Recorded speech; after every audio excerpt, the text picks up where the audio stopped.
Hello friends, welcome to last revision. तो आज हम बात करेंगे कट ऑफ के बारे में। JOAIT 817 when posts are 1867।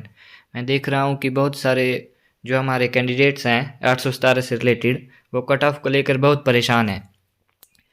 उनकी परेशानी तो जल्द ही दूर होने वाली है जैसे ही कोर्ट अपना फैसला सुनाता है, पर फिर भी लोग इस चीज़ से परेशान हैं कि अगर मान लो पोस्ट कम हो जाती हैं तो कट ऑफ पर कितना असर पड़ेगा।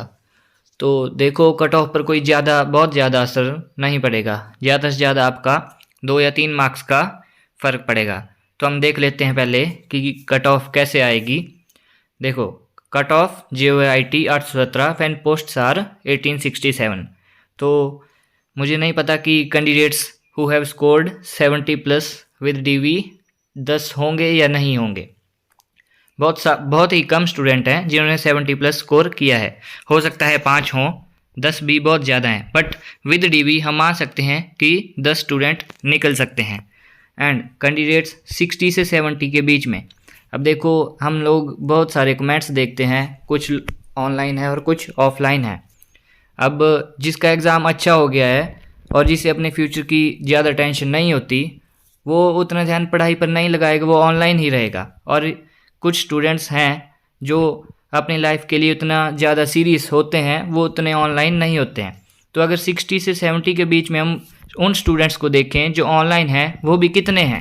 ज़्यादा से ज़्यादा मुझे नहीं याद कि मैंने 20 से ज़्यादा कहीं पर कमेंट देखे हों कि हाँ उसके 60+ मार्क्स हैं।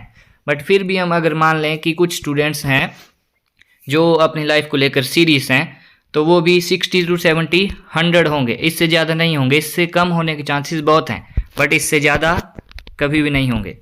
अब थर्ड पॉइंट देखो, candidates who have scores 50 to 60।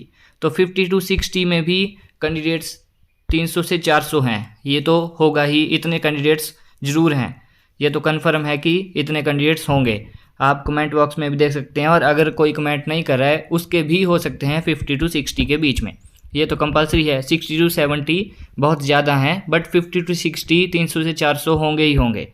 But अब इनमें भी क्या है कि बहुत सारे स्टूडेंट्स हैं वो आपके 50 से 55 के रेंज में हैं।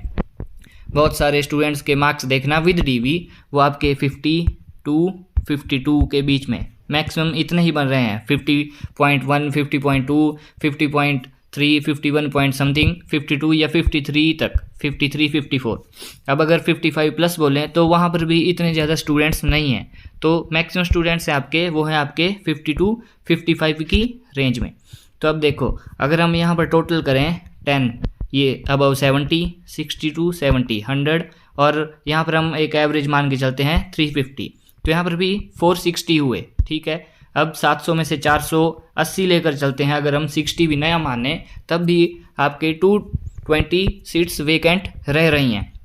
अब यहाँ पर एक बात और है, देखो 50 to 60 के बीच में बहुत सारे ही ऐसे हैं जिनकी टाइपिंग क्लियर नहीं होगी, और ये कन्फर्म है। मैं बहुत सारे ऐसे लोग देखे हैं या मिला भी हूँ, उन्होंने बोला कि हमारी टाइपिंग उतनी अच्छी नहीं हुई। जिनके अच्छे मार्क्स थे, 55 तक मार्क्स थे, 57 मार्क्स भी थे, बिकॉज या तो उन लोगों ने ये सोचा कि जब रिज़ल्ट आएगा तब हम टाइपिंग की तैयारी करेंगे। बट अब कुछ डिस्ट्रिक्ट, अब 10-15 दिनों में जो बिलासपुर डिस्ट्रिक्ट है या हमीरपुर डिस्ट्रिक्ट है, वो लोग इतनी जल्दी टाइपिंग नहीं कर सकते थे, तो उन लोगों से टाइपिंग नहीं हुई।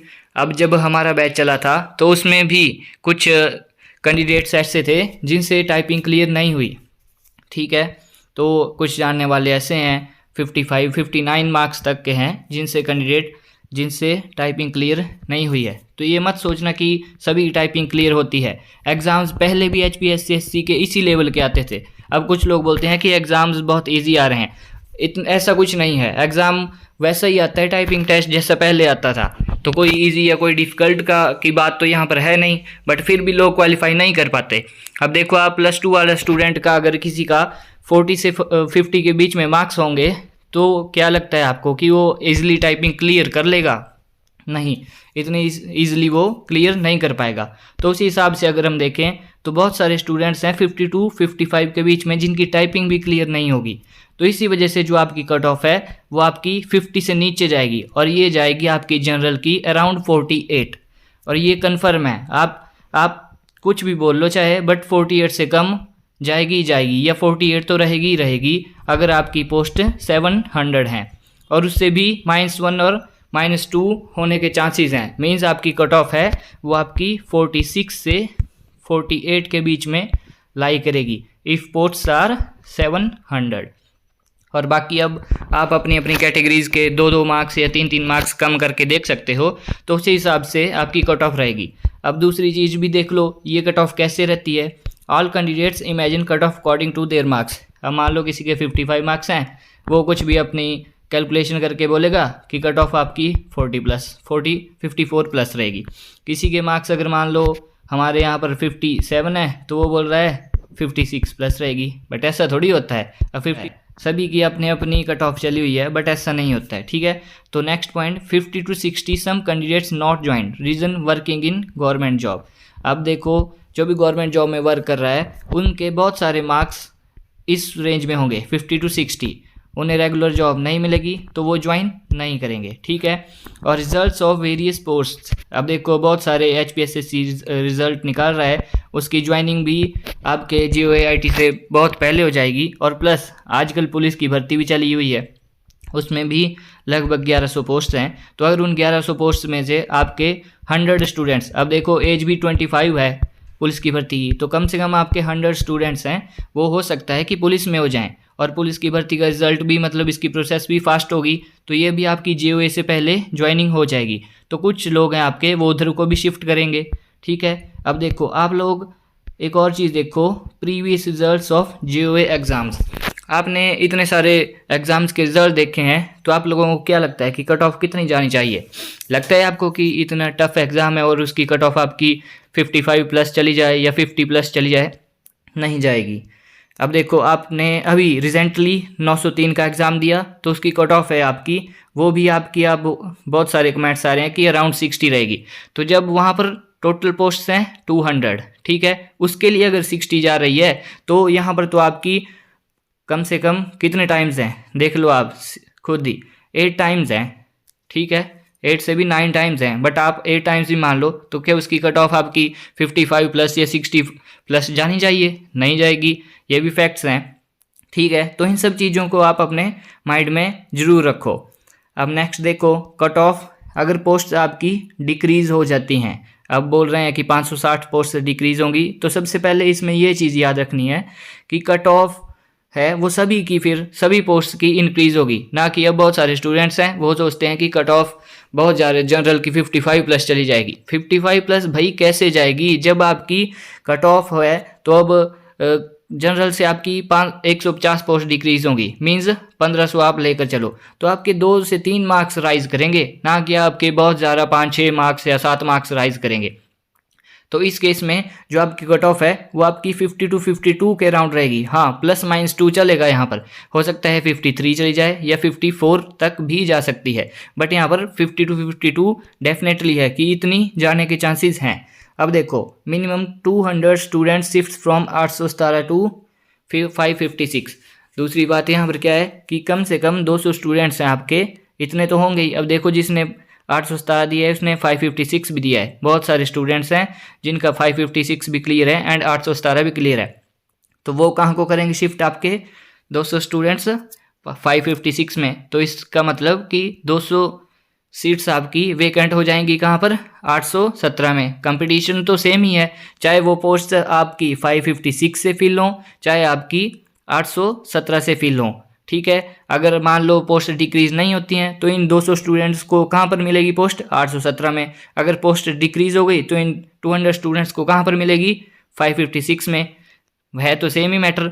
हाँ, उन स्टूडेंट्स के लिए थोड़ा सा डिफ़िकल्ट होगा जिनके मार्क्स बिल्कुल पॉइंट पर हैं, मीन्स 45 46, वो इस टाइम अपने मीन्स पीक पॉइंट पर होंगे, उनको डाउट होगा कि हाँ हमारा होगा या नहीं। अब वो तो बाद में फाइनल रिजल्ट पर ही पता लगेगा, बट अगर कोई ये बोलता है कि हाँ 50 प्लस चली जाएगी तो ये तो बिल्कुल गलत बात है। 50 प्लस तो कभी भी नहीं जाएगी, आपकी 50 के सराउंडिंग रहेगी। अगर पोस्ट इंक्रीज़ होती हैं तो हो सकता है कि 52 तक चली जाए, और अगर पोस्ट डिक्रीज़ होती हैं तो हो सकता है 48 या 46 तक चली जाए। तो इन सब चीज़ों का आप हमेशा ध्यान रखें। बस यही बोलना था मुझे कि आप लोग ज़्यादा टेंशन मत लो और अपनी लाइफ के बारे में सोचते रहो। अगर जॉब लग गई तब तो अच्छा है, अगर नहीं लगी तब भी आगे नेक्स्ट तैयारी करते रहो। और तो बस कुछ नहीं बोलना चाहता अब। ऐसा है, फ्री माइंडेड रह के पढ़ा करो, करने का था जो वो हम कर चुके हैं। अब आगे तो क्या है, पढ़ने पर ही है सब कुछ डिपेंड। तो ठीक है, तो थैंक यू। अगर वीडियो अच्छी लगी हो तो प्लीज़ शेयर करें, सब्सक्राइब करें मेरे यूट्यूब चैनल को। Thank you. और अब एक और बात देखो, जैसे कि हम लोगों को पता है कि अगर कोई भी SC ST OBC UR category का जनरल की कट ऑफ क्लियर करता है तो उसे जनरल की सीट मिल जाती है। बट जो भी उस कैटेगरी के टॉपर्स होंगे उनको उस कैटेगरी में ही सीट मिलेगी। जैसे क्योंकि कुछ हमारी रेगुलर पोस्ट्स भी हैं, आई थिंक 27 रेगुलर पोस्ट्स हैं, जिसमें कि 7 हैं UR की और अदर हैं SC UR ST UR OBC UR etcetera. ठीक है, तो जो भी उस कैटेगरी का टॉपर होगा, या मान लो उस कैटेगरी के टॉपर को जनरल UR की आपको सीट मिल जाती है, बट फिर भी अगर मान लो किसी के 57 मार्क्स हैं या किसी के 65 हो गए SC UR या ST UR का, तो उसे उसकी कैटेगरी में सीट मिलेगी। ठीक है, बिकॉज उसे रेगुलर सीट मिलेगी और उसी की कैटेगरी में मिलेगी। तो एक बात ये भी ध्यान रखना कि कम से कम आपकी 15 पोस्ट इसमें सिर्फ SC UR ST UR वही लगेंगे, ये जनरल की सीट को नहीं ले पाएंगे SC UR ST UR OBC UR। ठीक है, तो ये सभी कैंडिडेट्स हैं, ये जनरल UR की पोस्ट नहीं ले पाएंगे बिकॉज इन्होंने अपनी कैटेगरी में टॉप किया होगा। तो इस वजह से भी अब यहाँ पर तो हमारे लिए एक एक पोस्ट इंपॉर्टेंट है, तो इस चीज़ का भी ध्यान रखें।